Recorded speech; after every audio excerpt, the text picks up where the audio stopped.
नमस्कार, मैं ब्योमकेश मेर आप सब लोगों को स्वागत कर रहा हूँ और आज का टॉपिक में मैं बताऊँगा आप लोगों को यूपीएससी मेंस 2025 के लिए जनरल स्टडी पेपर 1 यानी कि जो आपका जो पेपर है Indian heritage and culture, history and geography of the world and society में इम्पोर्टेंट टॉपिक क्या है? कौन-कौन सा टॉपिक 2025 में आने वाला है? वैसे तो मेंस में हम सिलेबस जो है उसमें टॉपिक हम सिलेक्टेड टॉपिक नहीं कर सकते। मतलब हमें सब कुछ पढ़ना है क्योंकि मेंस में आपको छोड़ना नहीं है ना, सब कुछ पढ़ना पड़ेगा। बट यहाँ पर मैं आपको ज़्यादा फोकस किस टॉपिक में करोगे 2025 मेंस एग्ज़ामिनेशन में, उस चीज़ की मैं बात कर रहा हूँ, ठीक है? हालाँकि प्रीलिम्स के बाद मेंस के लिए टाइम बहुत कम बचता है तो प्रैक्टिकली नॉट पॉसिबल कि पेपर 1 2 3 4 भी पढ़ना है, ऐसे भी पढ़ना है, उसके साथ साथ जो है कंपलसरी पेपर भी पढ़ना है, ऊपर से जो ऑप्शनल पेपर भी है, तो lot of trace are there, time भी कम है। तो इसीलिए मैं कुछ सिलेक्टेड टॉपिक्स बता रहा हूँ जो आपके लिए डेफिनेटली फायदा होगा, ठीक है? तो यहाँ पर जो पेपर 1 जनरल स्टडी का पेपर 1 है, वैसे तो पेपर 2 है बट जनरल स्टडी का पेपर 1 है जिसमें Indian heritage and culture, history, then geography of the world and society के बारे में मेंशन है। तो मेन चीजें पे हम जो फोकस कर सकते हैं, देखिए यहाँ पर इसमें दो दो जो लोग प्रिपरेशन कर रहे हो इस बार 2025 में, जो जिनका प्रीलिम अच्छा हुआ है उनके लिए मस्ट वीडियो है। हालांकि जो 2026-27 को प्रिपरेशन कर रहे हो उनको भी थोड़ा सा आइडिया होना चाहिए किस प्रकार से क्वेश्चन आता है। देखिए एंशिएंट टू मॉडर्न में आप देखना यहाँ पर कि explore the evolution of the Indian culture from the ancient period to modern times की एक्सपेक्ट में, देखिए जैसे कि इंक्लूड मौर्यन आर्किटेक्चर से ज्यादातर क्वेश्चन आएंगे, ठीक है? भक्ति लिटरेचर से हमेशा से आता है, मॉडर्न इंडियन पेंटिंग से आप ध्यान रखना। देन उसके बाद जो है टेम्पल आर्किटेक्चर से, then trace the development of the temple architecture, see the transformation from the Gupta period and Vijayanagar, ठीक है? विजयनगर स्टाइल, ठीक है? तो ये इस चीज पे ध्यान रखना, Maurya architecture, bhakti bhakti literature, modern India painting, temple architecture, Gupta period and Vijayanagar, ठीक है? उसके बाद लिटरेचर एंड आर्ट में से examine the silent feature of the Indian literature and diverse art form, discover the lasting impact on the cultural heritage, ठीक है? अब देखो मॉडर्न हिस्ट्री की अगर मैं बात करूं, modern history in India 18th century से लेकर प्रेजेंट तक के बीच में, देखो सबसे इंपॉर्टेंट है रिवोल्ट ऑफ 1857, ठीक है? उसका कॉज क्या है, इम्पैक्ट क्या था, कॉन्सिक्वेंसेस क्या हुआ था, ठीक है? मैं यहाँ पर कोई टॉपिक डिटेल में डिस्कस नहीं करूंगा, बहुत कम टाइम के अंदर आपको खाली सिलेक्टेड टॉपिक बता दूंगा। हालांकि ये टॉपिक सब में मैं क्लास लिया हूँ और कुछ टॉपिक मैं लेने वाला हूँ, आप लोग चैनल के साथ बने रहिए। बट आज का मकसद है केवल आपको टॉपिक बता देना कि कौन कौन सा इंपॉर्टेंट टॉपिक है, ताकि उस पर फोकस करिए आप, ठीक है? कम टाइम के अंदर, ठीक है? देन राइज ऑफ नेशनलिज्म, ठीक है, जिसमें trace the growth of the national movement, किस प्रकार से नेशनल मूवमेंट हुआ था। Then explore the key figure of their contribution, किनका कंट्रीब्यूशन ज्यादा रहा नेशनल मूवमेंट में, ठीक है? उसके बाद गांधी जी का role, analyse Mahatma Gandhi role in Indian freedom struggle and focus on non violent movement. Gandhi ji का नॉन कोऑपरेशन मूवमेंट, उसके साथ साथ जो है quit India movement, civil disobedient movement, ये तीनों चीजों पे ध्यान रखना है। Non cooperation movement, civil disobedient movement, then quit India movement, ये तीनों ही इंपॉर्टेंट है। देन उसके बाद जो है देखो यहाँ पर राइज ऑफ नेशनलिज्म में हर एक चीज आएगा, पार्टीशन ऑफ बंगाल, स्वदेशी मूवमेंट, देन उसके parliamentary reforms, home rule league, रोलत act, Swaraj party, Simon commission, Nehru report, ये सब, ठीक है?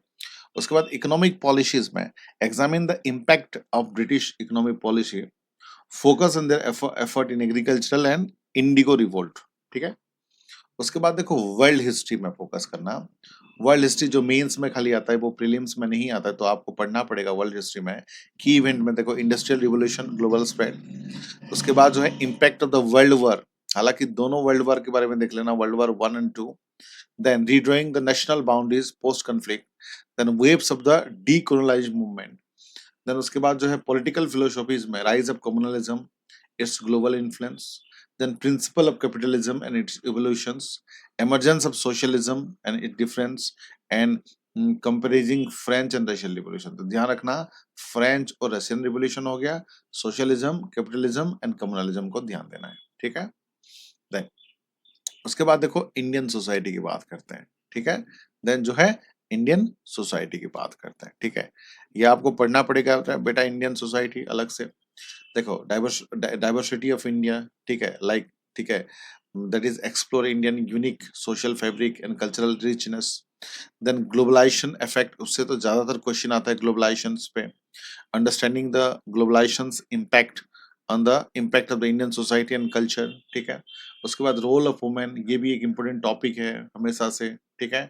That is analyse the evolution of the role of women, women organisations, ये सब चीजों पे। देन ऑर्गेनाइजेशन इशू, ये भी इम्पोर्टेंट टॉपिक है, ठीक है। Address the problem and remedies associated with the rapid organisations, ठीक है। उसके बाद देखो ज्योग्राफी की अगर मैं बात करूं, ठीक है, नेचुरल रिसोर्सेज, ठीक है। नेचुरल रिसोर्सेज में that is global distributions and the key natural resources. Then industrial locations, that is factor influence the industrial location and development. Then geographical phenomena, understanding the earthquake, tsunami, ये सब चीजों पे। Then geographical features पे, change in the water bodies, ice cap, land form, ये सब।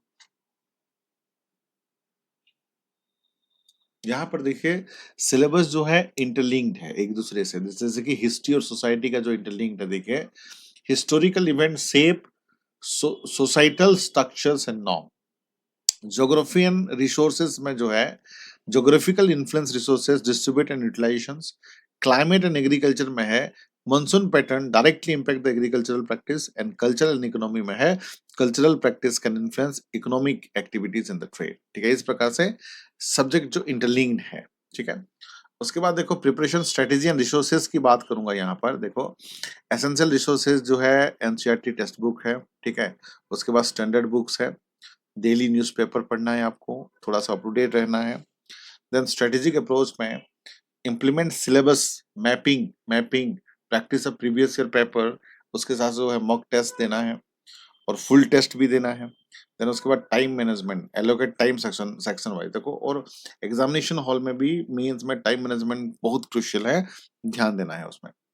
उसके बाद जो है बुक लिस्ट की बात कर रहा हूँ, कौन कौन सा बुक जो है सबसे ज्यादा फायदा है। देखो old edition R S Sharma, that is foundation of knowledge of ancient India. Mauryan and Gupta, that is focus on the crucial historical eras. Nitin Singhania, that is Indian art, architectures and cultural aspect. उसके बाद देखो medieval India में, ठीक है, Satish Chandra, that is cover the Delhi Sultanate and Mughal period. Socio economic expect में understanding the administrative and societal impact and rural influence, analyse the lasting and impact on the various ruler. उसके बाद देखो मॉडर्न इंडिया में spectrum publication तो होगा आपके पास, छोटा सा और मोटा सा किताब, ये जो है उनका फ्रंट में ऐसा ही होता है, सबके पास होता ही है। Then British rule, independent movement, then Bipin Chandra ji का, ठीक है, अब focus on the post independent consolidation, that is key event, national integrations, ठीक है, ये इंपॉर्टेंट है, नेशनल इंटीग्रेशन ध्यान रखना, यहाँ पर ब्रिटिश रूल इंपॉर्टेंट है और इंडियन इंडिपेंडेंस मूवमेंट भी इंपॉर्टेंट है, ठीक है। उसके बाद वर्ल्ड हिस्ट्री में जो किताब है नॉर्मन लोई का, ठीक है, mastering the modern modern world, देखो यहाँ पर टोटल नहीं पढ़ना है आपको, सिलेक्टेड टॉपिक ही पढ़ना है, ठीक है। Then industrial revolution from the era of the era to the present, and then global event, ठीक है, दैट इज ग्लोबल इवेंट, ये भी जरूरी चीज है, wars and the political ideology shaping the world. Geography में देखिए फिजिकल ज्योग्राफी, ठीक है, जीसी लियोंग, ये तो सब लोग पढ़ते ही हैं, जीसी लियोंग, ठीक है, clear basis for the physical and human geography. और एनसीईआरटी 11 12 का तो पढ़ना ही है, ये सबके लिए काम में आएगा, ठीक है। उसके बाद जो है एटलास, ठीक है, ओरिएंटल ब्लैक स्वन। देन उसके बाद जो है इंडियन ज्योग्राफी की अगर बात करूं, डॉक्टर खुल्लर, ठीक है, डॉक्टर खुल्लर का अच्छा होता है, प्रोवाइड्स, हाँ, provide in depth analysis of the Indian geography. Then resources, study natural resources, agriculture industry पे फोकस करना।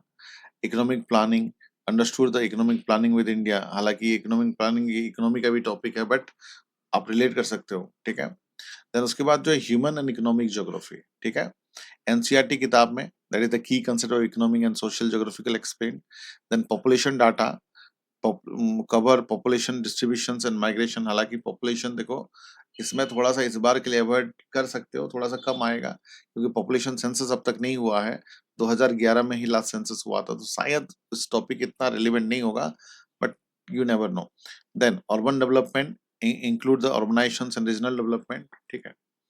उसके बाद देखो इंडियन सोसाइटी पे कौन-कौन सा किताब है, देखो राम आहूजा, ठीक है, that is in depth analysis of the social structure. Then social issues, understanding the diversity and the societal changes. Then NCERT sociology, ध्यान रखिएगा 11th और 12th, ठीक है। देन उसके बाद जो है आर्ट एंड कल्चर, ठीक है, art and culture Nitin Singhania, ठीक है, detail coverage of the art and culture. Then UNESCO site, ठीक है, include the heritage site and performing arts.